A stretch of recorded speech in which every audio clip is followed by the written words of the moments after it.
Like you to see with me something of the land of Siam, a land of strange contrasts in the faraway Orient. Here we have the only independent, absolute monarchy existing today, yet the people enjoy as much freedom as they do anywhere else in the world. And here we have a strange mixture of East and West, ancient colorful ceremonies side by side with the most modern mechanical improvements. You would feel at home here, as I do, for the Siamese are a friendly, happy people.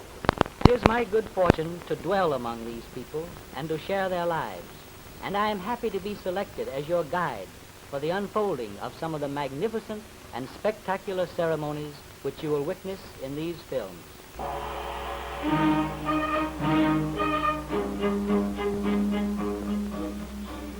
Tucked away in southeastern Asia lies Siam, shaped like the head of an elephant, and traditionally known as the land of white elephants.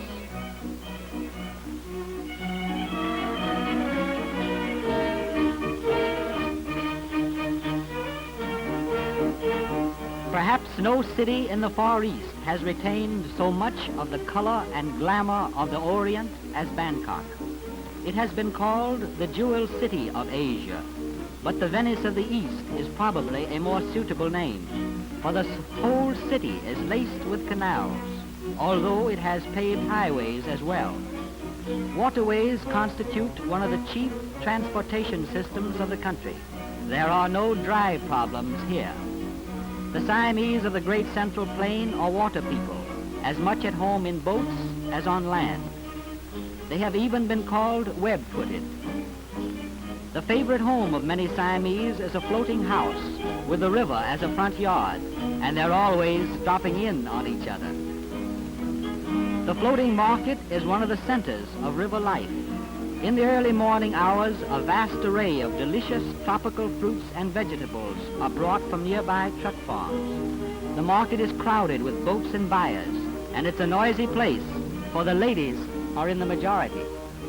Siamese women wore short hair more than a century before modern flappers started crowding men out of barbershops. In the olden days, an enemy army raided a Siamese city and dragged away many hundreds of girls by their long hair. After that, Siamese women cut their hair short and adopted the costumes of men, so they would not be recognized by the enemy as women. This fast little craft is tricky to operate. It must be balanced with a paddle, which is never lifted long from the water, or out you go. I tried it one day myself, and I'm glad there was no camera present to register my ducking. It is as natural for a Siamese to paddle a boat as to walk. Siam is a nation of magnificent temples, gorgeous gems of architecture splashed with gold and brilliant colors which sparkle in the tropical sunlight. The great spire of this temple is colored with colorful bits of glass and chinaware from a porcelain-laden ship which was wrecked off the coast many years ago. Here is the Temple of the Golden Mount on an artificial hill constructed under the supervision of a Siamese king who wearied of the flat landscape of Bangkok.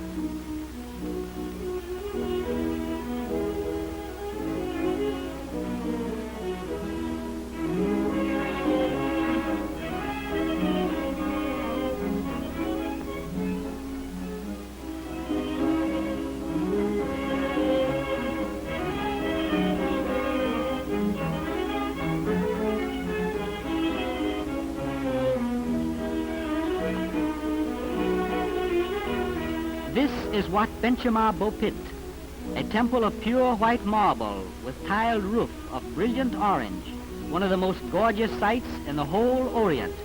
This temple, known popularly as the Temple of the Five Kings, is used for informal royal ceremonials. The prevailing religion is Buddhism, and the people are very proud of their faith. Buddhism in Siam is more a philosophy of life than a doctrinaire religion. The rules and commandments for a good life are similar to the 10 Commandments of the Old Testament. Here is the gallery of images of the Buddha. The first figure you saw represents the Buddha when he was fasting as an aid to the attainment of knowledge. The central figure of the Buddha in Siamese temples is a figure of peace and serene content. The figure here is not that of the Buddha, but an image representing a wise man. The little girl is not praying, but merely paying her respect to wisdom. Even the Buddha is considered a great teacher rather than a divinity.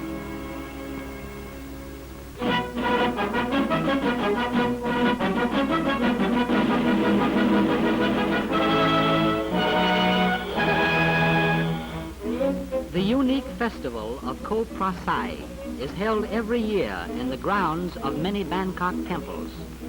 The chief part of the ceremony is the building of small sand mounds, which are elaborately decorated. The festival has its origin in the fact that Bangkok is in a low-lying delta, and soil is very scarce and precious. So it is considered an act of merit to bring sand and soil to build up the temple grounds. Visitors place money on artificial trees as contributions to the temple.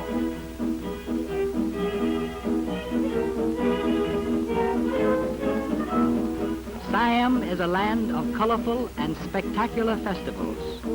During certain seasons of the year, there is some sort of popular or religious festival or fair going on most of the time.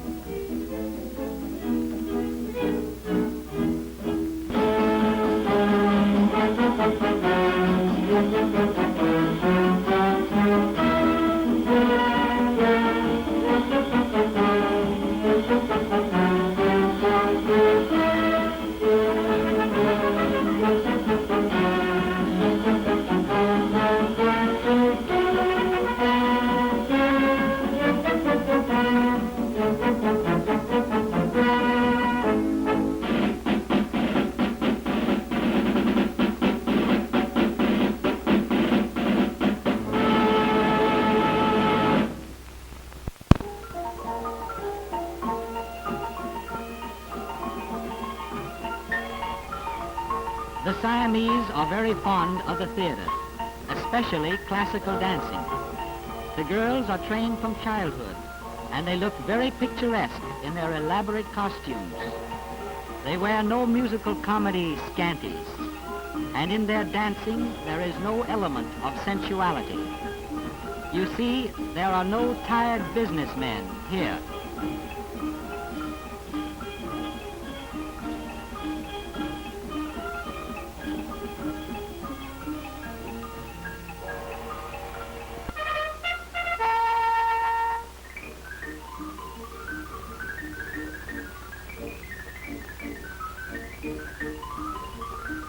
Perhaps there is no game in the world requiring more skill than the Siamese game of takraw, which is played with a ball made of reed. The players try to kick the ball through a ring of flowers, and they attempt to keep the ball bouncing about in the air as long as possible. They kick it with feet, legs, knees, elbows, head, heels, and ankles. The players must be extremely agile and alert. There it goes, right through the hole.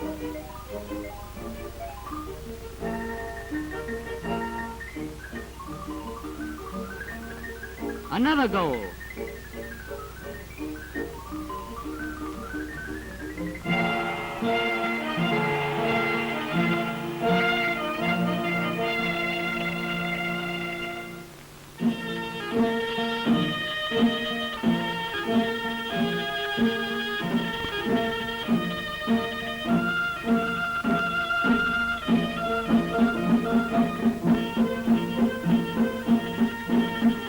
Siamese boxing contest opens with a sort of weird dance to the strains of an orchestra. The dance symbolizes that the fighters are looking over the ground for the combat. All during the round, the orchestra plays, starting slowly and getting faster and faster, encouraging the boxers to fight furiously.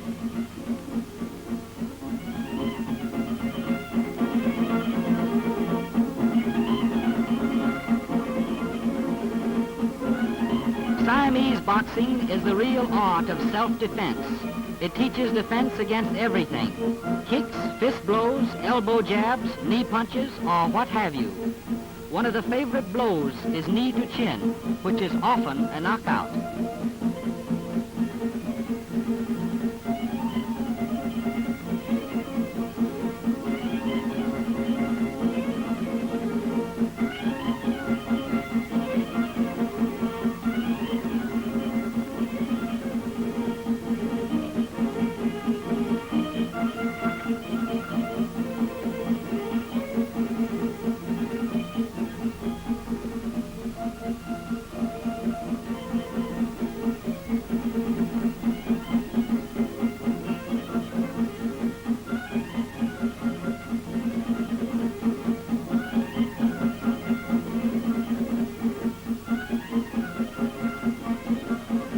Here's another kind of blow known as the rear attack.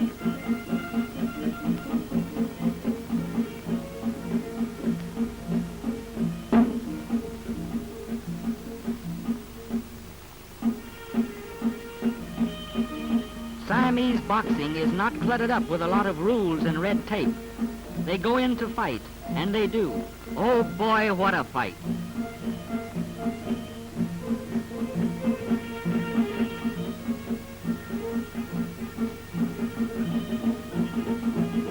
Look at that fellow. He's woozy.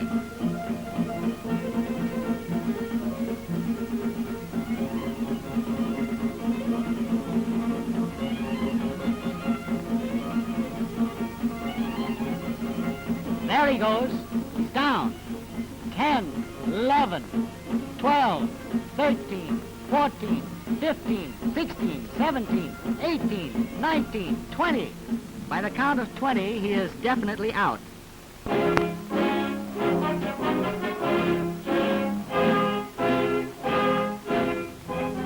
Cremations are held in the grounds of temples amid the chanting of priests who recite chapters from the scriptures which point out the impermanence of earthly things. All material things change and die. Earthly life is subject to birth, old age, sickness, and death. Only the spirit lives on forever. The funeral pyre is lit by a priest, or in the case of a prominent man, by some member of the royal family, with fire which has been brought from temple candles. Then relatives of the dead man pass by the pyre, adding little sticks of wood or small candles to the flames.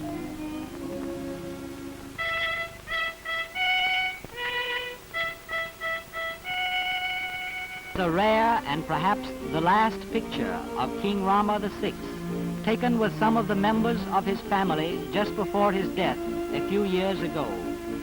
He was a poet king, a playwright king, who translated Shakespeare into Siamese and whose original plays are now classics of the Siamese theater. He was a capable, good-natured, and beloved ruler who longed for a son, but who died without a male heir. In the vanguard of his cremation procession, a lofty carriage bears the Prince Patriarch, High Priest of Siamese Buddhism. The procession is a glittering array of men in ancient and modern uniforms. The gold-encrusted and brilliantly jeweled urn contains the body of the king, which is in a kneeling position of prayer. It is brought to the cremation pavilion in a gigantic and magnificent funeral carriage of state. As it arrives at the cremation grounds, the urn is lowered to another carriage, and the procession passes slowly 3 times around the court of the pavilion before the earthly remains of the great monarch are carried to the high funeral pyre.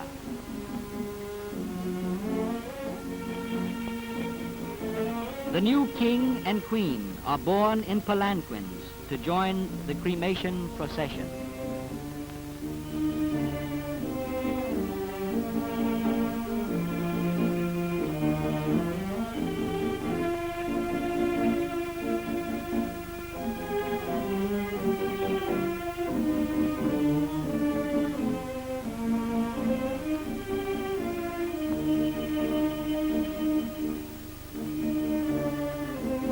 The favorite horse of the late king follows the body.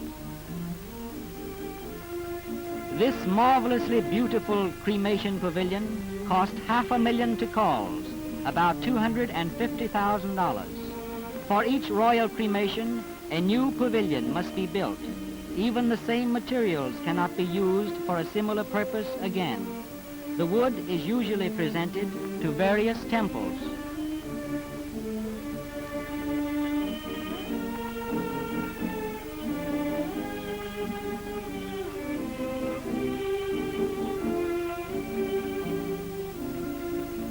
The new king lights the funeral pyre of his august predecessor. Then follow relatives and high officials of state, placing gold-tipped sticks of scented oriental wood on the mounting flames.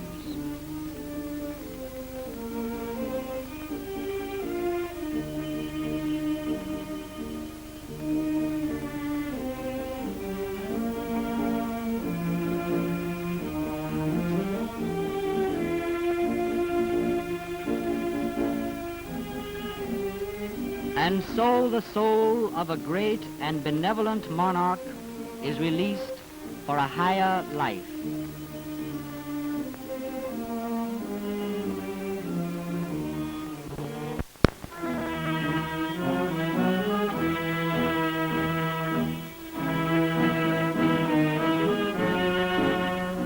Prince Prajadhipok, brother of His late Majesty, begins the elaborate ceremonies which will elevate him formally to the throne. The first step in the coronation is the ceremonial bath, symbol of purification. The waters are brought from the 5 great rivers of Siam. This ceremony is supervised by a high priest of the Brahmin sect. Buddhism is a simple religion, almost devoid of pomp and ceremony. So the Siamese have adopted Brahmin rites for formal and ceremonial occasions.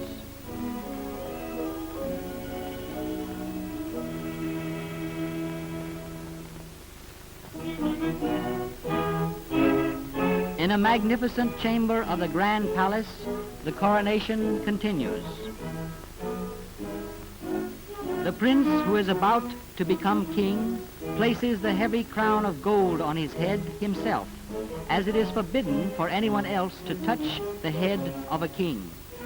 He is suffering from a good old-fashioned case of stage fright, as anyone would who realizes with due seriousness the grave responsibilities of being an absolute monarch. Considering the difficulties under which the photographer was laboring to get these pictures, and considering that they were not staged for motion picture reproduction, I hope you will appreciate them all the more. He is presented with the ancient symbols of authority: a lance, a scepter, and a sword, 800 years old.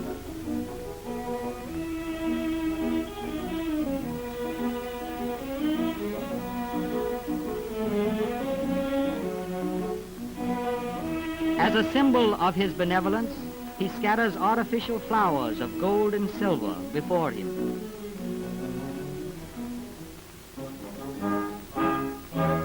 He pours lustral water into a golden bowl to symbolize the mingling of his virtues with those of his predecessors.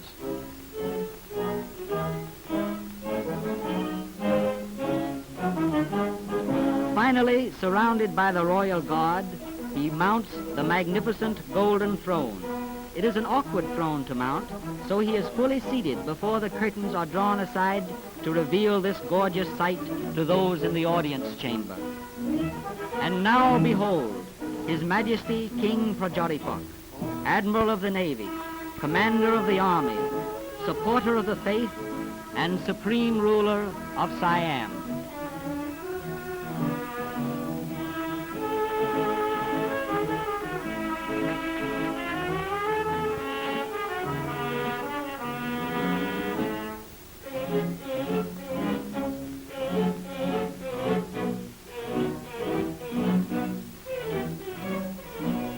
His Majesty mounts the royal palanquin, carved in a lotus design, to make his first appearance in the capital city, to be acclaimed by the populace. This new king is an exceptionally able young man. Educated in Europe, he is thoroughly modern in his outlook, but retains the ideals of Siam's ancient culture.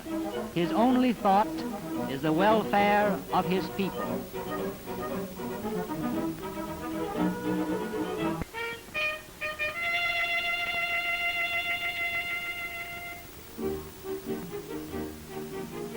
In the case of young princes, such as these, this ceremony is a state occasion under royal auspices. Their costumes are of rich gold and silver brocaded cloth. The collars are of gold filigree. The anklets are ancient Siamese jewelry. From childhood, Siamese children wear little tufts of hair at the top of the head. This is an old Brahmin custom, dating from before the days of Buddha. It was believed then that there was a microscopic hole in the top of the head through which the soul entered at birth. The ceremony today, however, is merely a tradition. The top knot is divided into 3 sections. In the case of royal children, the king cuts off one section with gold-encrusted scissors. A priest cuts off another with silvered scissors, while the last is severed by a near relative with ordinary shears.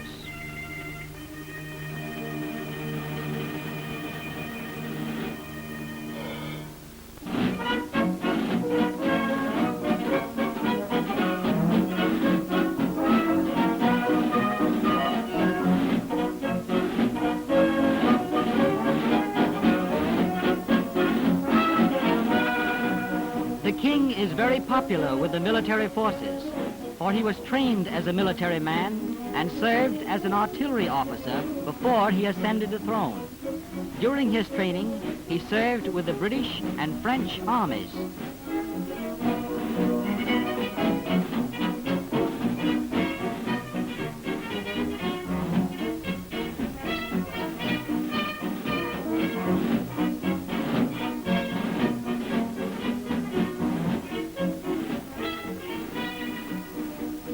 The present king never expected to come to the throne, but 2 of his elder brothers died in a short space of time.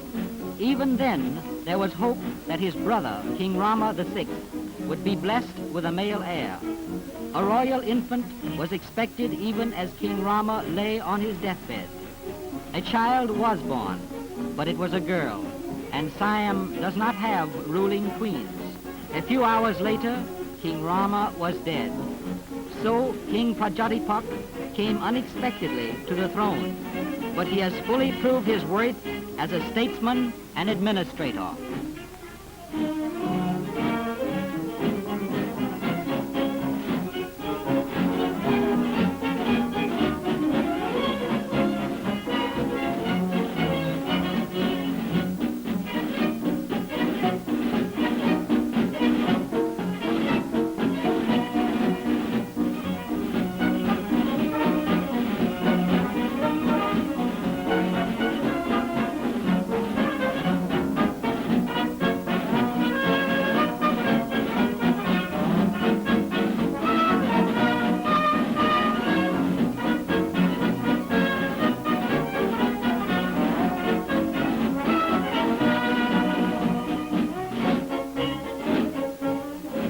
For the Royal Review, the ancient method of Siamese warfare is reproduced, when men fought with pikes and lances from the backs of elephants.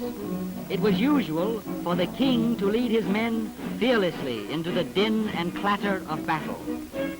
Before the World War, in which Siam was one of the allies, this peaceful country had not fought a real war for almost a century and a half, but the army is always kept up to fighting trim.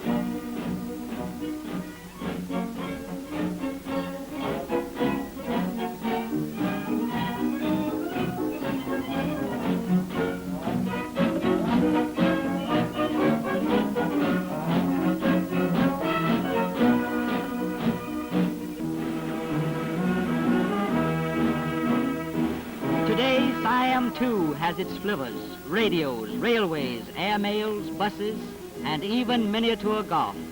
With such a modern king and queen leading them, the people are rapidly adapting up-to-date methods without abandoning their ancient culture. But I hope they will never become so westernized that they will forget these gorgeous ceremonies. And I hope they will never become so engrossed in modernization that they lose their gentleness, their good humor, and the peace of their spirits.